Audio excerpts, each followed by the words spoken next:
King Lot violently grabs Princess Morgan by the neck and pins her against the wall. He then rips off her dress in front of all the soldiers and tries to dominate her, because she just accused him of being a lazy cunt. Princess Morgan doesn't back down as she swings her hips and keeps pressuring him if he has the guts to do it. But as the soldiers snicker and stare at her with lewd looks, King Lot suddenly drags Morgan away by her hair because he has a more brutal punishment for her. King Lot then ties Morgan's hands to a stick and leaves her in the middle of the wasteland. Actually, he knew that Morgan had seduced him into an alliance in order to use him to eliminate King Arthur's illegitimate son, so that she could ascend to the throne with little effort. However, King Lot believes that Morgan has failed to recognize the nature of their alliance and where the true power lies, so he dropped her off in the middle of nowhere for a night of reflection. If she's lucky enough not to be eaten by the wolves, she'll still have a chance to work with him. As the night wears on, a mysterious mist shrouds Morgan's surroundings. Morgan looks around warily but realizes that it's not the wolves, but the devil she's been trading witchcraft with. It's a heifer. Although the devil constantly murmurs he is wrong to her, Morgan has no idea who the devil is pointing at. Fortunately, at least she makes it through the night under the devil's protection. The next morning, King Lot wakes her up by stroking her cheek. He expects Morgan, his ally, to be more disciplined after a night of punishment. Since the sword of the gods has been pulled out by Arthur, there is no point for him to give Arthur 5 dawns to leave the realm. So King Lot decides to attack Arthur tonight. On the other hand, Arthur, who has been in a coma for a day and a night, finally wakes up. He still can't believe he actually drew the sword of the gods. Though he's still a little weak, Merlin insists on organizing Arthur's coronation tonight. Hundreds of warriors have come to see Arthur pull out the sword of the gods and make him king. Morgan arrives at the castle on horseback, but she's here to send a message. Morgan tells Merlin about King Lot's plan to attack tonight, and she leaves with a message wishing them good luck. So Merlin prepares for battle and makes sure the coronation goes off without a hitch. I present to you your undoubted king! And so it was that Arthur was crowned, watched and cheered by the crowd, and then made his proclamation as king. He would not fail to fulfill the high expectations of those present and would rule his people in a new way. Arthur then appointed his brother Kay as marshal and his foster father and savior Lentes as royal guard. I am Arthur Pendragon, and I am proud to be your king. After the king's coronation, the crowd was in the midst of a joyous party. It was then that Arthur saw the blonde girl who had captivated him, so he went up to her to continue the beautiful encounter that had been interrupted the last time. He finally learns her name, Guinevere. The two of them had a nice conversation, and then they went to the terrace by the sea in the spirit of the drink. Guinevere looked down at the ocean and asked, "Would it kill me to jump from here?" Next thing you know, Arthur is on the fence. Do you think that sea is down there? Do you want to find out?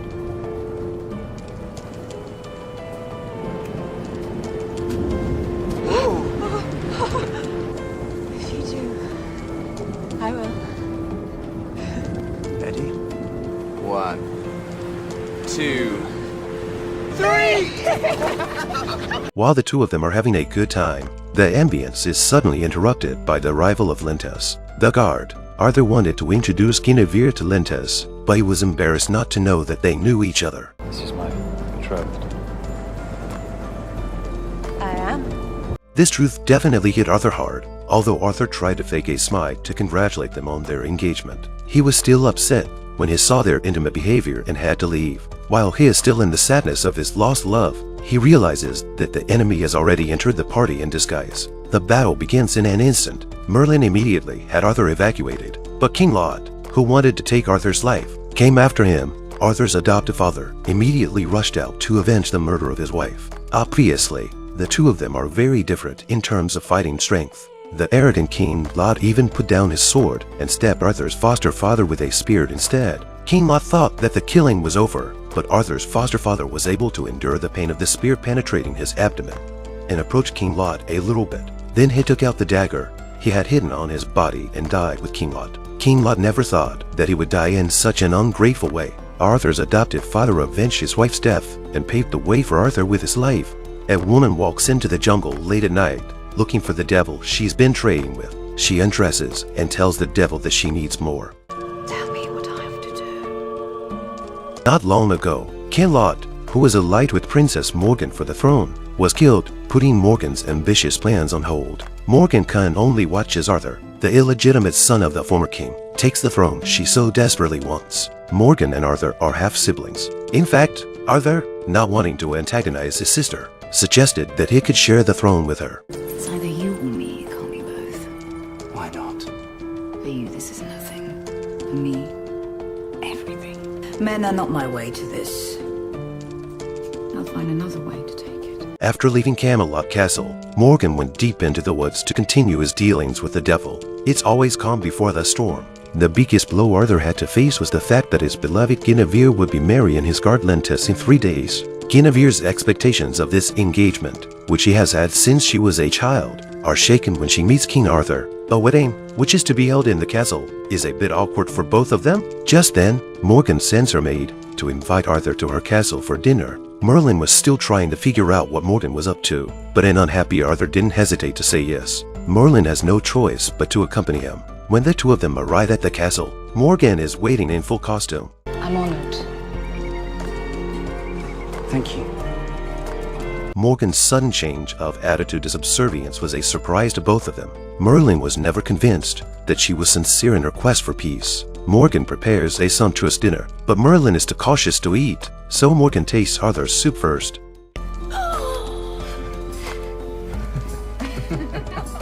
And so the dinner went on in such a pleasant atmosphere. After the dinner, Arthur fell asleep in Morgan's castle. Morgan came to visit him in his room late at night. The two of them were now as close as siblings can be without hatred. But this time Morgan approached him with a purpose. On the surface, she said she wanted to get to know her brother and made Arthur drop his defenses. Then she pretended to accidentally cut Arthur's chest when she was about to wipe him. Her ring was then stained with Arthur's blood, and she left the room. Satisfied, Merlin was still standing in the hall, so Morgan invited him for a drink. But after a couple of drinks, Merlin started to lose consciousness. When he realizes that something is wrong, it's too late, because Morgan is already sitting on top of him. Merlin tried his best to stay awake, holding Morgan's head in his hands. He suddenly and unexpectedly realized that it was she who had poisoned King Arthur, because the little girl who had disguised herself when Morgan poisoned him was the same girl she had been when she was young. However, the drug in the wine had already taken full effect, causing Merlin to fall heavily to the ground. When he woke up again, he found himself tied to the bed by Morgan. Morgan collected Merlin's hair and nails and began some evil rituals. When he came to his senses, Merlin accused Morgan of having poisoned her father, but Morgan said that the man was not worthy of being her father. Merlin knew that Morgan was deeply hurt and kindly reminded her that the sorcery she was using would not make her strong, but would cost her dearly. But Morgan, determined to take back her throne, doesn't listen. What Merlin doesn't know is that after his poisoning last night, a distraught Arthur has left the castle. After dreaming of Guinevere again, he decides to confess his innermost feelings to Guinevere. On the night of her wedding, the bride secretly gets up and takes the deer's blood. She hid under the bed and pours it on the white sheets. The blood was enough to fool the others. Guinevere and Lentus were childhood sweethearts, betrothed since childhood. But then the handsome King Arthur burst into Guinevere's world. They met on the beach and fell in love at first sight. Arthur was dismayed to learn that Guinevere was betrothed, but his love for Guinevere was uncontrollable, so he snuck into Guinevere's bed on the morning of the wedding. Tell me you're not thinking of me, and I'll leave you alone. Meet me at the beach.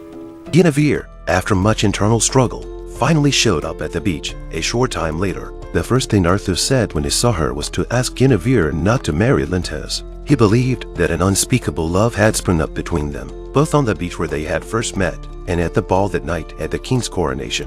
Guinevere couldn't deny the love, but was adamant that it was too late. Getting married. Don't. Are you asking me as my king? Or as a complete stranger who's only met me twice, who's decided that he can order me about? Arthur questions why she came to this beach if she didn't have the same feelings for him. You came because you wanted this too. No.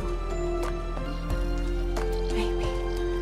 The two of them eventually came close to each other and kissed. They gave themselves to each other, body and soul, on that beach. Guinevere then told Arthur that after this one moment, their affair was over and that it would remain a secret in their hearts. After all, she chose to remain married to her childhood sweetheart, Lentus. On their way back, they met a deer that had been shot by an arrow. Guinevere immediately filled a wine vat with deer's blood for her wedding night. Back at the chateau, the atmosphere was one of wedding joy. Arthur was at a loss as to how to face his savior. Lentus, the groom of the evening, Lentes even asked Arthur to perform the wedding ceremony for him, and Arthur could only agree awkwardly. And then, to the sound of a beautiful song, a bride, accompanied by her father, slowly entered the room. Guinevere passed Arthur and came to the groom. Arthur could only bear the pain in his heart and perform the marriage ceremony for the newlyweds. May these rings stand forever as a symbol of your unity and fidelity. May you live and grow old together, knowing only the truth of undying love. Meanwhile, King Arthur's sister, Morgan, began to use Arthur's blood for witchcraft. By doing so, she was able to see what Arthur's eyes had witnessed, and thus learn the secrets hidden within his heart.